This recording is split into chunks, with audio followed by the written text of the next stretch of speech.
Well, hey, everybody, welcome today. I'm super excited to introduce you to a new friend of mine.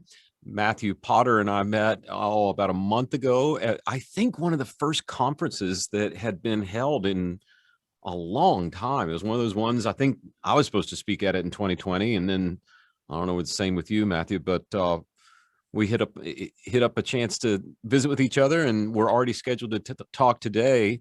And Matthew because I love praying and I love prayer. But man, in addition to that, I also am an incurable chronic entrepreneur. And when you see those two things come together, it's pretty amazing. So Matthew is the co-founder of pray.com. And I thought today, this is such a cool story that I thought maybe the most interesting thing to me is hearing how God's using people in different ways. And that would be a really cool story for you to hear. So Matthew, I hate to just throw you right in there, but welcome to the show. Thanks for joining us, and tell us your story, man. Thanks for having me. And it was so great to meet you in person finally at the CFX conference. It was so much fun being there and speaking. And, it's so strange to say in person these days, right? There's people on my team that we've hired. We've got a great 50-person team at pray.com, and there's people on the team I haven't even met in person yet. And yet we got to meet at the conference. So it was incredible. We've done the same thing here. I'm sure some churches out there or listeners, you've hired people and you've never met them in person. We had a little like happy hour the first Friday after we got back in the office, and a lot of the people hadn't met each other.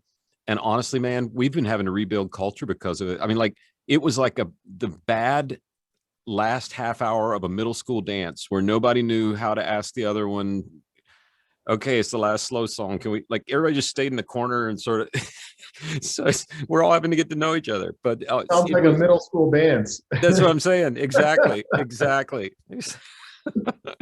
So I totally empathize with you. But yeah, great to meet in person. Now tell me, you've been in the entrepreneurial space but also in the kingdom oriented space. So walk me through your story and how you ended up at pray.com. You guys listening, you wouldn't know this, but 1 million people are relying on pray.com every single month right now. And that's only been up and to the right. And I'd love for you to tell us your story and how that intersects with pray.com. Just tell us what God's doing.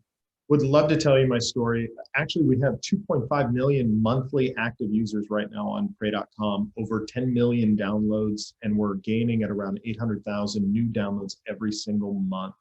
Wow. It's been absolutely incredible, and it's really only because of God. To God be the glory for that we're able to grow that quickly.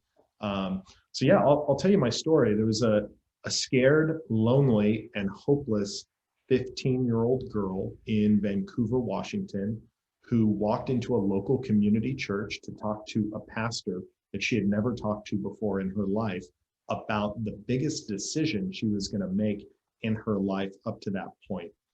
And that local church pastor ended up calling a friend of his who just planted a church in Los Angeles and asked him for some advice on what he's going to tell this 15-year-old girl in a life or death situation, right?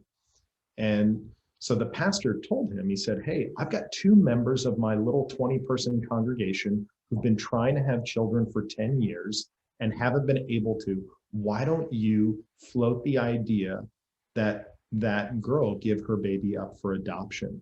And so she did.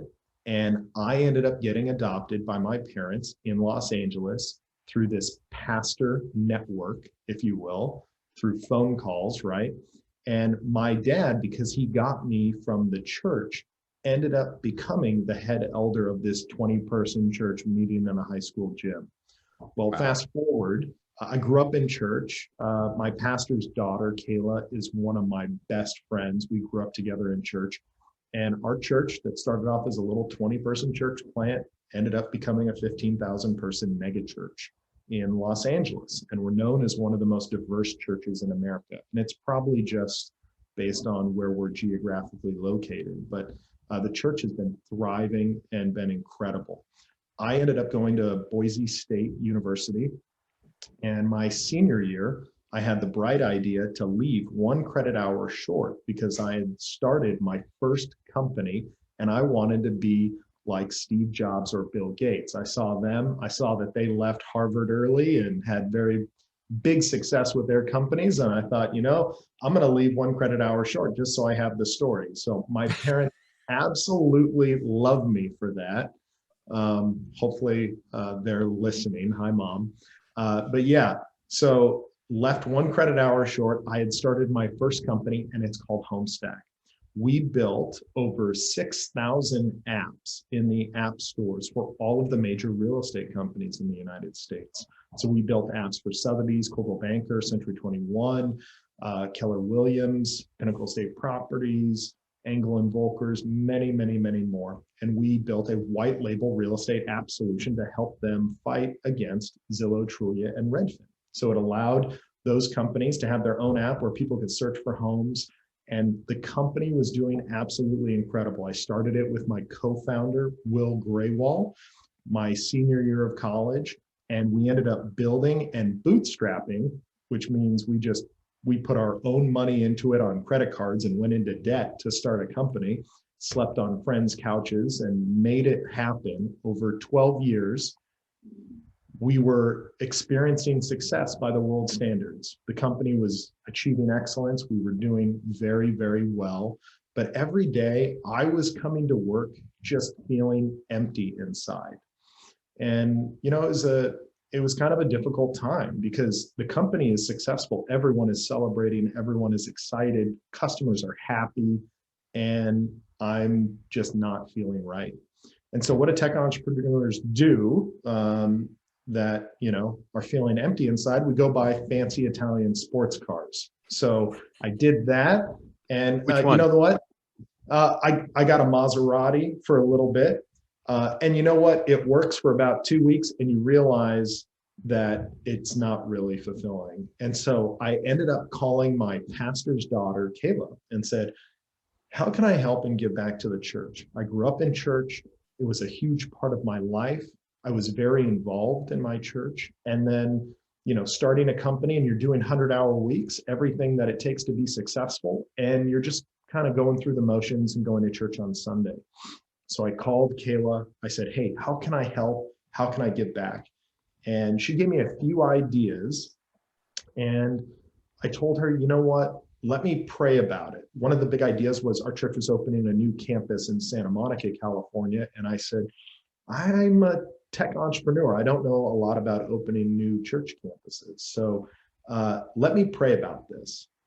And providentially, the next day, I just went to a local coffee shop in my hometown, and I end up standing in line, and I see a friend of mine who we were in entrepreneur groups together. We started our first companies at the same time. And when I looked at him, he looked horrible, completely disheveled, hadn't shaved, just looked horrible. And it was my friend, Steve Gattina. And Steve is the CEO of Pray.com and my co-founder in Pray.com. And when I saw Steve, I just said, Steve, what's going on? Are you okay? And he said something back, something like, horrible, not good. And it was really all he could muster up at the time. And so I said, sit down, let's talk. Let's find out what's happening. And so Steve's background, Steve went to USC, won a Rose Bowl under Pete Carroll, ended up starting a media company as a homework assignment, and became the CEO of a $150 million a year media production and aerial surveillance company. They had helicopters, jets, and airplanes, and they would work for Sony Pictures, Paramount, the FBI, the CIA, Homeland Security, anybody who wanted to strap these super expensive cameras to aircraft. They had all the clearances, licenses, and insurance to be able to do it. And so they would work, for shooting the movie Transformers one week, and the next week they're down at the border doing surveillance with the CIA. Wow. Pretty incredible. So when I sat down with Steve, he ended up telling me that his business partner just died in a tragic plane crash in Medellin, Colombia. They were Wow. filming the movie American Made with Tom Cruise. And they Wow. were doing stunt flying all day. And in a routine trip back to the hangar at the end of the day, the plane ended up crashing in the middle of the jungle, and they don't know why. And Steve's business partner died. And it was really the first time Steve experienced tragedy in his life. And Steve grew up, his mom was Jewish, dad was Catholic. He kind of opted out and played sports. And during this time when his business partner died, he was trying to do all the hippie woo-woo California stuff to make himself feel better. He was drinking green juice, going to Soul Cycle, listening to Tony Robbins and Oprah Super Soul Sunday, but nothing really helped him until someone sent him a podcast from a pastor, and it transformed his life. And Steve was telling me this story at a coffee shop the day after I talked to my pastor's daughter. And he told me that he felt called to build the digital destination for faith content because he was the media guy and he didn't know about Christian content online. And so I said, Steve, I talked to my pastor's daughter last night on how I could help him give back to the kingdom. And we providentially ran into each other today. And you don't know what providentially means yet, but I'll tell you later. And he told me he bought the domain pray.com. And I said, Steve, I'll help you. I'll even do it for free, whatever you need. I just want to give back. And he asked me to start the company with him and two other incredible people, my co-founders, Mike Lynn and Ryan Beck. And we started pray.com. And I stepped down as CEO of my own company the next day and put my co-founder in as CEO of Homestack. Wow. Wow. Wow. That is, and when was this? So that was 5 years ago, October. So 5 years ago, pray.com wasn't already bought? Well, someone had it and they were holding on to it as an internet property, like as an asset, right? Yeah, and sure. they were just parking it. And so it was parked. And the person that Steve bought the domain from had like a coffee book full of domains, of 4-letter domains, 3-letter domains, and none of them were in use. And so when Steve had this meeting with this other entrepreneur, he said, hey, if you get an idea for a business, flip through, and 3 pages in, part of the way down was pray.com. And Steve knew that's what he wanted to do. Wow. Wow. Yeah. So that was 5 years ago. And then what do y'all do? Just sit around and pray? I mean, like, what? No, that's a great question. So what we did was, before we decided to build anything or do anything, we interviewed hundreds of pastors, and we interviewed them to see what they would want out of a domain like pray.com. We interviewed hundreds of churchgoers, members, all different types of churches, old, young, Baptist, Presbyterian, non-denominational, you name it. We went through the whole gamut and did a ton of research in the first year. And after the first year, we settled on content plus community, and that we needed to build an app that created community and that had incredible content. So we built the #1 app for daily prayer and faith-based audio content. You can use the app for daily devotionals. And then we also built out all this incredible content. We did the Bible in 3 different ways: a sleep version, an entertaining, dramatized audio version, a kids version with former Disney voice actors and actresses, and we even hired a 61-piece orchestra to make all the unique music and compositions for the app as well. And then we started building out incredible meditative content and all of these different things that help you deepen your faith. It's really been incredible to see. And we started out just with a few different features that brought people together and allowed them to share daily devotionals and the app and content back and forth with themselves and their communities and their family and friends. And the app has been shared 42 million times outside of the pray.com app. And listening or using an app is a big deal, but when you share an app or you share content with someone else, you're putting your personal stamp of approval on it when you give it to someone. And that's been done 42 million times outside the pray.com app. We're just so honored and blessed and excited that people love the app and continue to use it. Wow. So as you have grown, so on this podcast, we've had the amazing opportunity to interview kingdom entrepreneurs who have seen God build things through them, right? Have you seen, is this the same rate of growth that you saw at your previous company, or is it different? And as a follow-up, everybody thinks growth is this amazing, wonderful thing. It's also really messy and painful. At least it is in our company. I'm just a religion degree though, so maybe I don't have it figured out. So how is the growth? How does it compare to your previous corporate experience? And tell us what, the backside of growth. What's keeping you up at night? Yeah, so it's completely different than my first company. My first company was an B2B company, so business to business. We were selling to SMBs, small businesses that were real estate franchisees and real estate brands. So growth there looks completely different than a direct-to-consumer company. And for the direct-to-consumer app, the growth has been really incredible. I mean, I mentioned it a little earlier. We have 10 million downloads of the app, and we're starting to accelerate that. And really, the only reason we're able to do that is because we have an incredible team of people who are world-class and have done it before and have tons of experience, way more experience than I do on growing direct-to-consumer apps. And so our team, James Pang, who's our VP of growth, and then Sushil, who comes to us from Lending Tree and Match Group as our chief product officer. They've just done an incredible job of helping us grow the Pray.com app. And nothing really keeps me up at night. If God is for you, no one can be against you. So I feel like I keep other people up at night. I literally do keep other people up at night. I'm notorious for the 4 a.m. email, and kind of. Well, so now you've caught lightning in a bottle, or let's call it Holy Spirit lightning, whatever you want to, however you want to say it.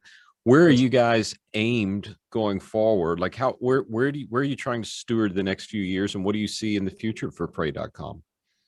I love that word stewardship, and I'm glad that you said that, because I think about that every day. How are we stewarding the domain, and how are we stewarding what God has given us? And we're going to have to answer for that one day. And I really hope it's thank you, good and faithful servant. That's the goal. But yeah, we look at the future of Pray.com as outside of the United States. And so really right now, most of our users are in the United States. And we have just started with our amazing VP of Internationalization and Localization, Elsita, who did this at Eventbrite, which is a ticketing company, and Squarespace, which is a website building company. She helped take them international. And so we've just started to go international in South Africa, and we were able to get over 1 million downloads in South Africa. And then with the amazing Gary Valentino, we were able to go to the Philippines. And Gary's this amazing singer and artist in the Philippines. He fills like 100,000 person stadiums in the Philippines, and starts his concerts off with a prayer and ends with an altar call. And he has Christian music and secular music. So he's this amazing, they call him Mr. Pure Energy. And he's been our ambassador to the Philippines and helped us grow the Philippines to over 1 million downloads. And so really international is the future of Pray.com. We're not to say that we're not focused on the United States, but we're also continuing to build incredible content and increase our content library. We have over 4,000 pieces of content in the Pray.com app, and thousands and thousands of pieces of content that are also free in the Pray.com app from some of our incredible pastors and ministries that are adding their content into the app. Wow. So how can I pray for you as you look forward to the future? Yeah, that's a great question. The prayer that we need right now is we're still doing 100-hour weeks, and we're trying to steward the domain as best as possible. So the best prayer for us would be in stewardship and stewarding the domain. And then the second prayer, if you could pray two for us, would be for perseverance. And so stewardship and perseverance, that would help us out in a huge way. Well, now there's a, to use tech language, is it a word? Freemium is a word, is that right? Premium, yeah, that's Yeah, okay. All right. I feel like I'm all the way back in my 30s. Hey, there is a freemium version of the app, right? If people want to just go to pray.com. If you just go to pray.com on the website or on the app stores, you just type in pray.com. You can download the app. There's a free version that has tons of incredible content, daily devotionals, pray radio, as well as all of our pastor podcasts and ministry podcasts that are on there. That's all free. And you can use it for free forever. Or if you would like to try out some of pray.com's cinematic audio content, where we've done the Bible in an entertaining show format, where you can hear your favorite Bible stories come to life, that's $49.99 a year in the app. And you can choose to do that or not.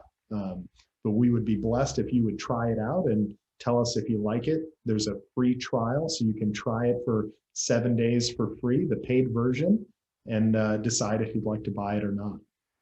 That's awesome. Well, I love hearing the stories of how God's building things. He said, on this rock, I will build my church. And I think doing search work and watching, like, I have this weird seat in the kingdom where I watch how God's using companies or churches when they hire us to find their key staff. And it's been so good for me, because I've had a moment of confession. I've had this lifelong wrestling match with pride, and I lose a lot there. It's like, I think I've said this before on the show, but Ted Turner has an amazing quote. He said, if I had a little more humility, I'd be perfect. So, like, that's me, right? So that's a great quote. Getting to see God build his church completely without me, it's been so good for my soul. It cures all that pride stuff. And so I love when we come on here and hear stories about an app probably a lot of us didn't know about, certainly wasn't even here 6 years ago. God is building his church. Absolutely. Irrespective of a pandemic, irrespective of all the things the world's throwing at us. And Matthew, hearing what God's doing through you just gives me great hope that we get to be along for the ride as God builds his church. So I'm going to pray tonight for you to be able to steward the season, to know your times and use it well, and to persevere. So thanks so much for joining us. And everybody out there, I'd tell you there are going to be a lot of show notes and a lot of links to go to, but how easy is this? Pray.com. You don't even have to pray about it. Just go to pray.com. Matthew, thanks for joining us, man. Thank you so much. Yeah, super easy. Pray.com, right? That's it. All right. Thanks so much, man. Let's have you go on again in a year or two and hear how you went from, 2 million or 1 million to 1 billion. It'll be awesome to hear what God does. So, well, we're praying for that. Thank you so much. Take care. Bye-bye.